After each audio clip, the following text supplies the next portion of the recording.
Hello student, एक बार फिर से आपका स्वागत है आपके अपने YouTube channel smart study classes पर। हाँ, तो हमारी इंटरमीडिएट की इंग्लिश की क्लास चल रही थी और जिसमें चला था आपका इंग्लिश न्यू सेशन सन 2022। तो देखो, इसमें हम ग्रामर सिलेबस को डिस्कस कर रहे थे। कौन सा? Grammar syllabus.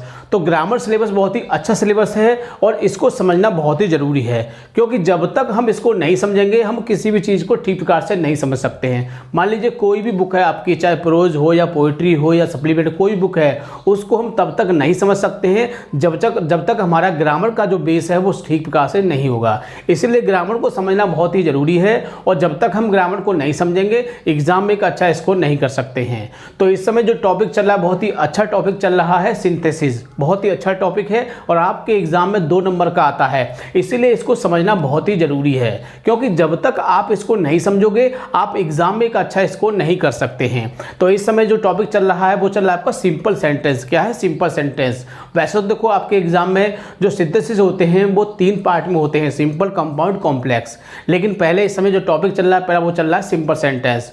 तो देखो, हमने आपको बताया था कि सिंपल सेंटेंस के छोटे बड़े 8 तरीके होते हैं और जिसमें हम 6 पॉइंट आपके कंप्लीट कर चुके हैं। आज की वीडियो में जो कराएंगे हम 7वां और 8वां टॉपिक, यानी कि दोनों टॉपिकों को हम एक साथ कराएंगे। क्यों?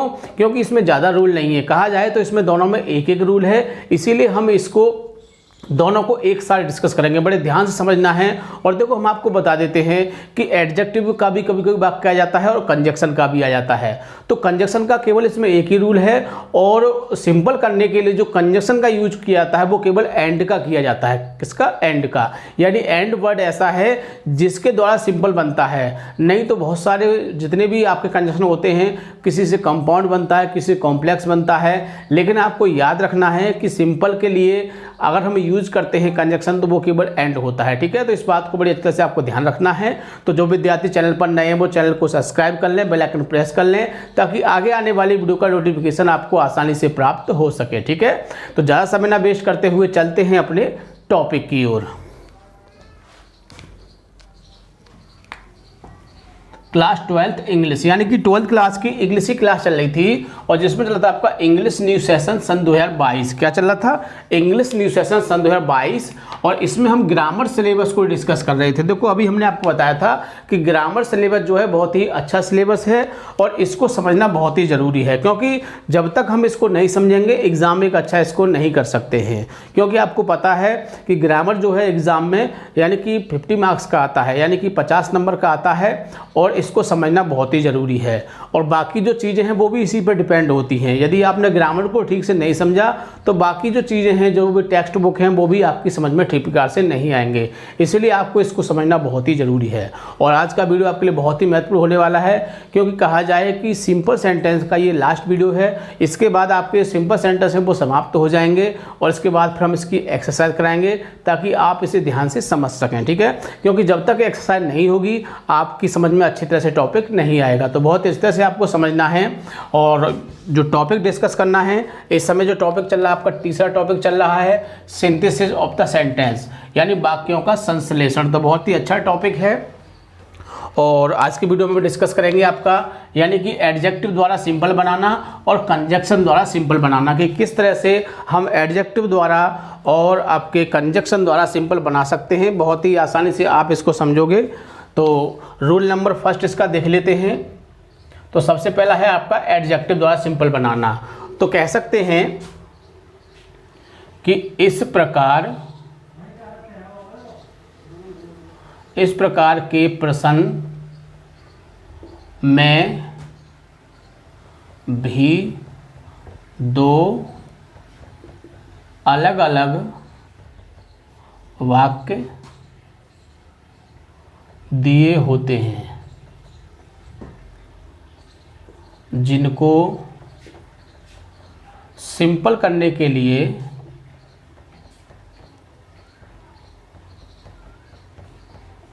जिनका सिंपल करने के लिए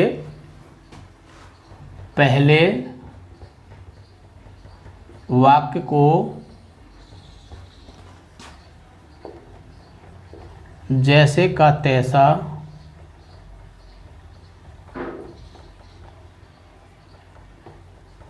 उतार लेते हैं, यानी जैसे के तैसा उतार लेते हैं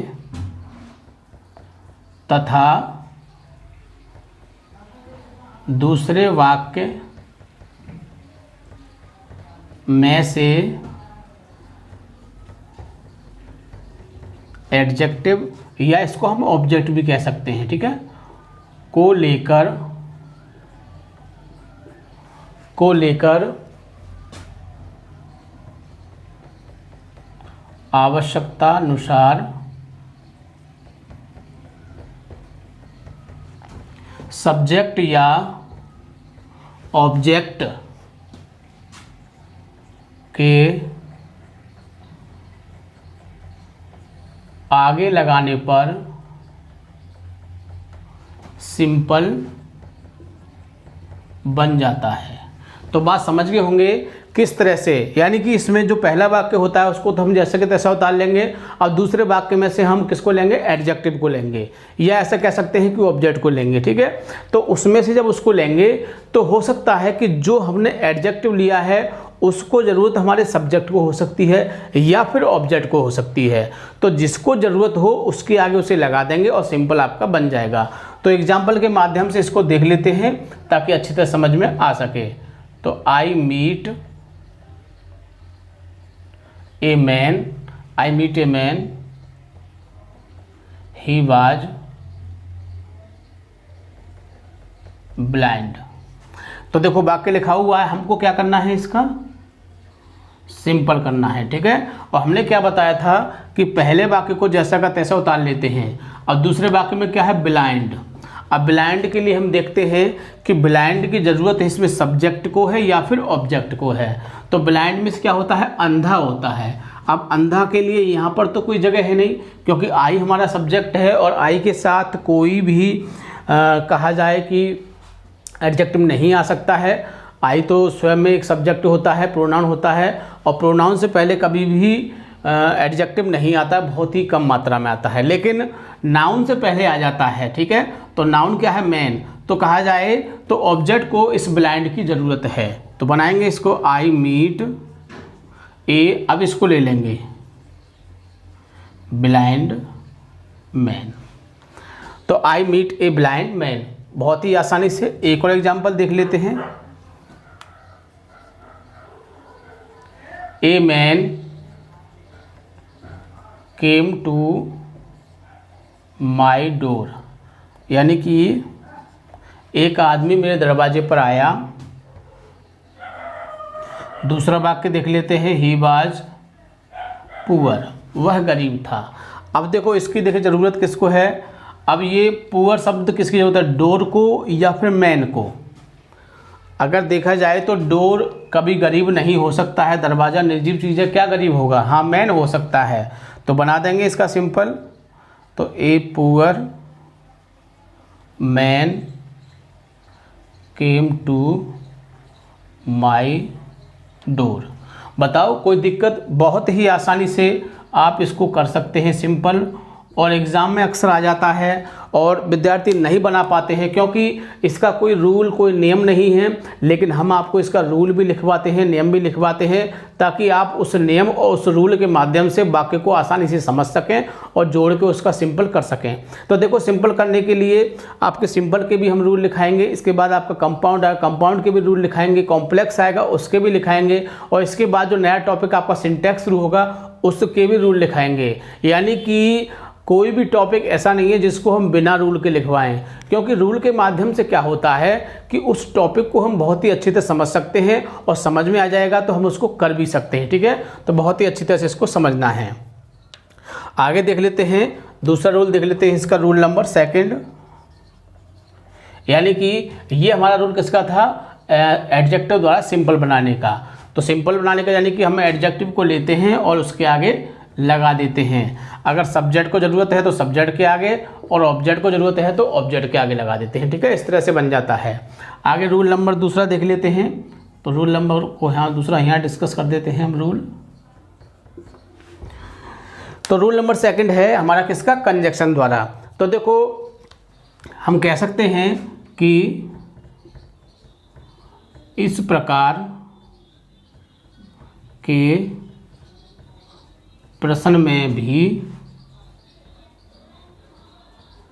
2 वाक्य दिए होते हैं जिनका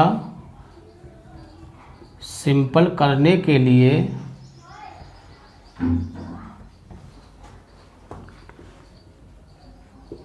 पहले वाक्य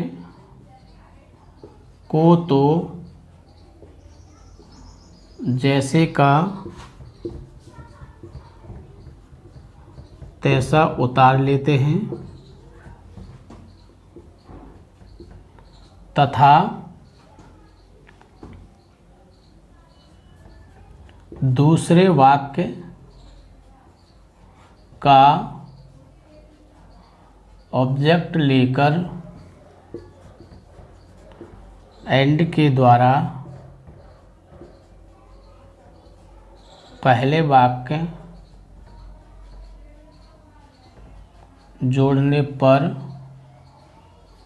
सिंपल बन जाता है। तो आप समझ गए होंगे, और इसकी खास पहचान आपको याद रखना है। मैं आपको बता रहा हूँ, नोट में लिखवा देता हूँ कि इन वाक्यों में वर्ब समान होती है, यानी कि इनमें जो वर्ब होती है वो कैसी होती है, वो समान होती है। यानी वर्ब जो होगी वो समान होगी, यानी दोनों वर्ब कैसी होंगी, एक जैसी होंगी। एग्जाम्पल देख लेते हैं। ही टुक टी, दूसरा वाक्य देखते हैं, ही टुक टोस्ट। अब देखो मैंने आपको क्या बताई थी, टुक और टुक, ये सेकंड फॉर्म है, वैसे ही मैं आपको बता दूं।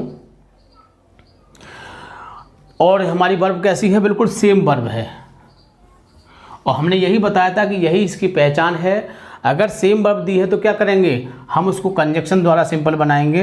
तो ही टुक टी, और क्या लेंगे, फिर एंड लगा देंगे, और फिर इसको ले लेंगे ऑब्जेक्ट को, टोस्ट। बताओ कोई दिक्कत, बहुत ही आसानी से बन गया, नहीं बन गया। एक और वाक्य देख लेते हैं। तो ये वाक्य यहाँ लिखा हुआ देख लेते, बता देते हैं इसको। ही वाज, देखो इसमें भी वाज आपका सेम है, मैंने बताया ना वर्ब सेम होती है इसमें। तो ही वाज हंग्री, और फिर एंड लगा देंगे, और फिर टायर्ड। बताओ कोई दिक्कत, बहुत ही आसानी से क्या बन गया, ये बन गया आपका सिंपल। तो बहुत ही आसानी से आप सिंपल बना सकते हैं, बिल्कुल भी दिक्कत नहीं होगी।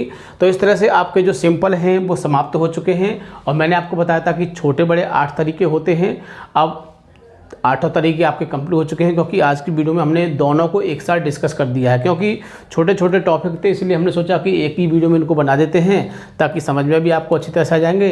अब अगली वीडियो में हम इसकी एक्सरसाइज को डिस्कस करेंगे। बड़े ध्यान से आपको देखना है, ताकि आपकी समझ में जो भी हमने रूल लिखाए हैं वो अच्छी तरह से उनका रिवीजन हो सके। क्योंकि जब तक रूलों का रिवीजन नहीं होगा, आपके माइंड में सेट नहीं होंगे।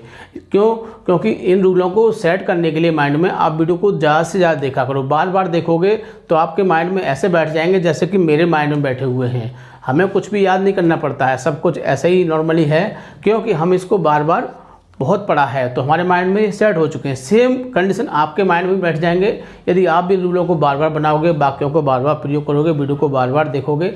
इस तरह से बहुत ही आसानी से आप इसको समझ सकते हैं। ठीक है, थैंक यू। जय हिंद, जय भारत।